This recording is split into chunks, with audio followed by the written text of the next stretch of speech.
আসসালামু রহমতুল্লাহ। সুপ্রিয় শ্রোতাবিন্দু, সবাইকে আমার তরফ থেকে আন্তরিক শুভেচ্ছা এবং অভিনন্দন।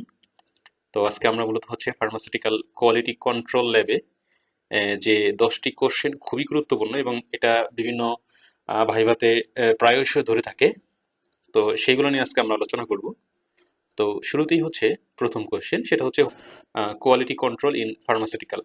তো ফার্মাসিউটিক্যাল কোয়ালিটি কন্ট্রোলটা আমরা নাম দেখে বুঝতে পারতেছি, সেটা হচ্ছে এখানে ফার্মাসিউটিক্যাল যে র মেটেরিয়ালস, অর্থাৎ ওষুধ তৈরি করার যে র মেটেরিয়ালসগুলো আসে সেগুলোকে টেস্ট করা হয়, অর্থাৎ স্যাম্পলিং করার মাধ্যমে সেগুলোকে টেস্ট করা হয়, সেগুলোকে ডকুমেন্টেড ওয়েতে সেগুলোকে রিলিজ দেওয়া হয়, মানে পাস দেওয়া হয়। সেক্ষেত্রে সেগুলো যখন পাস করে তারপর হচ্ছে সেই র মেটেরিয়ালসগুলো দিয়ে ফিনিশড প্রোডাক্ট বা আমরা যে মেডিসিনগুলো খাই সেগুলো তৈরি করা হয় এবং সেগুলো আবার বিভিন্ন প্যারামিটার চেক করে, অর্থাৎ বিভিন্ন মেশিনে বিভিন্ন প্যারামিটার চেক করে এরপরে হচ্ছে এটাকে বাজারে বা মার্কেটে রিলিজ করা হয়। অর্থাৎ কোয়ালিটি কন্ট্রোল ডিপার্টমেন্টের মেইন কাজটা হচ্ছে যে এই যে আমরা ওষুধটা বানাচ্ছি এটার একদম র মেটেরিয়ালস থেকে শুরু করে এর ফুল প্রসেসের মধ্যে যত কিছু আছে সবগুলোতেই সে কোয়ালিটি মেনটেন করবে এবং এটি কি অনুসারে করবে সেটা হচ্ছে জিএমপি, অর্থাৎ গুড ম্যানুফ্যাকচারিং প্র্যাকটিসের অনুসরণ করে সে এটি করবে। 2 নম্বর হচ্ছে difference between QA and QC. অনেকের প্রশ্ন থাকে যে কিউএ এবং কিউসির মধ্যে মেইন পার্থক্য কি। তো কিউসি মূলত প্রোডাক্ট ওরিয়েন্টেড কাজগুলো করে, অর্থাৎ প্রোডাক্ট নিয়ে কাজ করে। একটা র মেটেরিয়ালস, সেটাকে সেখান থেকে স্যাম্পলিং, তারপরে হচ্ছে ফিনিশড প্রোডাক্ট তৈরি করার পরে সেগুলোকে আবার বিভিন্ন প্যারামিটারে চেক করার যে কাজটা, এটা করে হচ্ছে কিউসি, অর্থাৎ প্রোডাক্ট বেচ যে কাজ সেগুলো কাজ করে। মেইনলি মেইন কাজ হচ্ছে টেস্ট করে এবং অ্যানালাইসিস করা।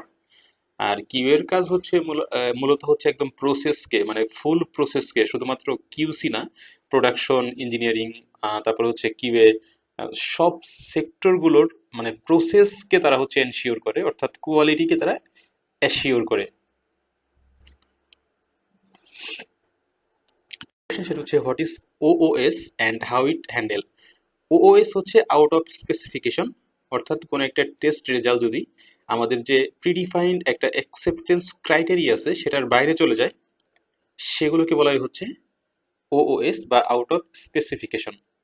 এবং এগুলো হচ্ছে কিউএমএস এর মাধ্যমে বা কোয়ালিটি ম্যানেজমেন্ট সিস্টেমের মাধ্যমে এগুলোকে হ্যান্ডেল করা হয় এবং এগুলো রুট কজ অ্যানালিসিস করা হয়, বিভিন্ন ইনভেস্টিগেশন করা হয়, এরপর কাপা নেওয়া হয়, অর্থাৎ এই প্রবলেমটা কেন হলো, কি জন্য হলো, বিভিন্ন ইনভেস্টিগেশন করে পরবর্তীতে যেন আর না হয়, অর্থাৎ কারেক্টিভ অ্যাকশন এবং প্রিভেন্টিভ অ্যাকশনগুলো এখানে হচ্ছে অ্যাপ্লাই করা হয়। What is system suitability in HPLC. System সুইটেবিলিটির মেইন কথা হচ্ছে যে সিস্টেমটা আমার ঠিক আছে কিনা এটাকে চেক করা।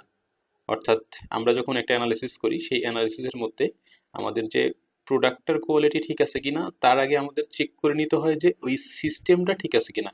তো একটা সিস্টেমকে টেস্ট করার জন্য, অর্থাৎ সিস্টেমটা ওকে আছে কিনা এটা টেস্ট করার জন্য যে টেস্ট, সেটাকে বলা হচ্ছে সিস্টেম সুইটেবিলিটি।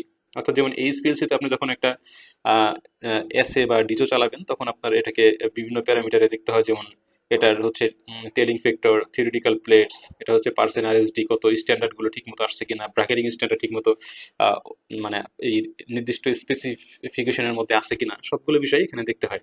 তো এটাকে বলা হয় হচ্ছে সিস্টেম সুইটেবিলিটি। পরবর্তী what is calibration. Voice calibration important for QC.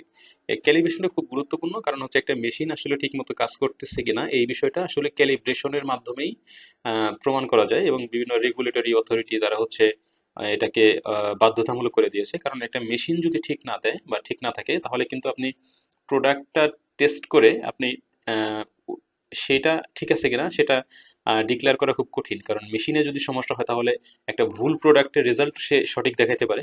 তো এই বিষয়টাকে চিন্তা করে ক্যালিব্রেশনটাকে খুবই গুরুত্ব দেওয়া হয় কিউসিতে।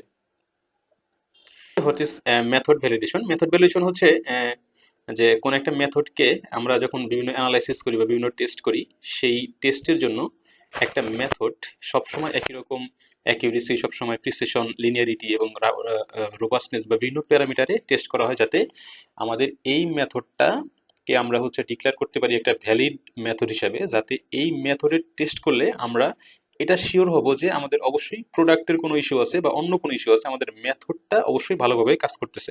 অর্থাৎ একটা মেথডকে ভ্যালিড করা বিভিন্ন প্যারামিটার, যেটা অ্যাকুরেসি, প্রিসিশন, লিনিয়ারিটি, রোবাস্টনেস, এই বিষয়গুলোকে এখানে প্রাধান্য দেওয়া হয়।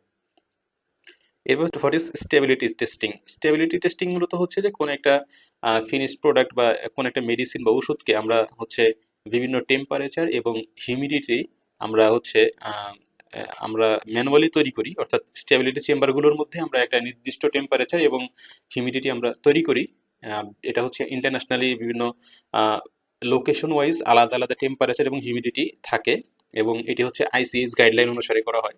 তো একটা চেম্বারের মধ্যে আমরা বিভিন্ন টেম্পারেচার, বিভিন্ন স্পেসিফিকেশন অর্থাৎ টেম্পারেচার এবং হিউমিডিটি ক্রিয়েট করি, আমরা সেখানে প্রোডাক্টগুলো রাখি এবং নির্দিষ্ট টাইম অন্তর অন্তর সেগুলোকে টেস্ট করি এবং বুঝতে পারি যে আসলে এই প্রোডাক্টটা আসলে কতটুকু ভ্যালিডিটি বা কতদিন আসলে এটার এক্সপায়ার দেওয়া যায়। অর্থাৎ একটা ফিনিশ প্রোডাক্টে কে আমরা হচ্ছে ভ্যালিডিটি বা এক্সপায়ার ডেট ডিক্লেয়ার করার জন্য মূলত আমরা হচ্ছে স্টেবিলিটি টেস্টিংটা করে থাকি। What is GMP? এটা মোটামুটি সবাই জানেন। জিএমপি হচ্ছে গুড ম্যানুফ্যাকচারিং প্র্যাকটিস। সেটা হচ্ছে এই জিএমপি যদি আপনি ফলো করেন তাহলে আপনি একটা প্রোডাক্ট কনসিস্টেন্টলি প্রডিউসড, এবং আপনি হচ্ছে এটা এনশিওর করতে পারবেন যে আপনি যে প্রোডাক্টটা তৈরি করতেছেন সেটা হচ্ছে সবসময়ই একই ধরনের প্রসিডিওরের মাধ্যমে এবং কন্ট্রোলড ওয়েতে অর্থাৎ স্ট্যান্ডার্ড ওয়েতে সেগুলোকে হচ্ছে তৈরি করা সম্ভব হচ্ছে। এলওকিউ অ্যান্ড এলওডি। এলওডি হচ্ছে যে lowest detectable amount, while LOQ is lowest quantifiable amount of analyte with acceptable precision and accuracy.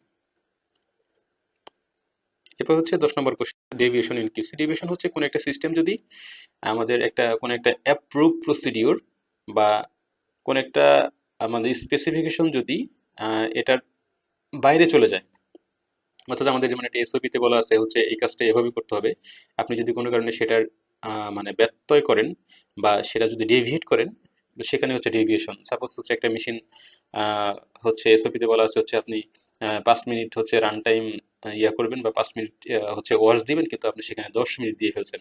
তো সেখানে এটাকে বলা হচ্ছে ডেভিয়েশন। অর্থাৎ আমাদের লিখিত যে এসওপি আছে সেই এসওপির বাইরে কোনো কাজ হলেই সেটাকে বলা হচ্ছে ডেভিয়েশন।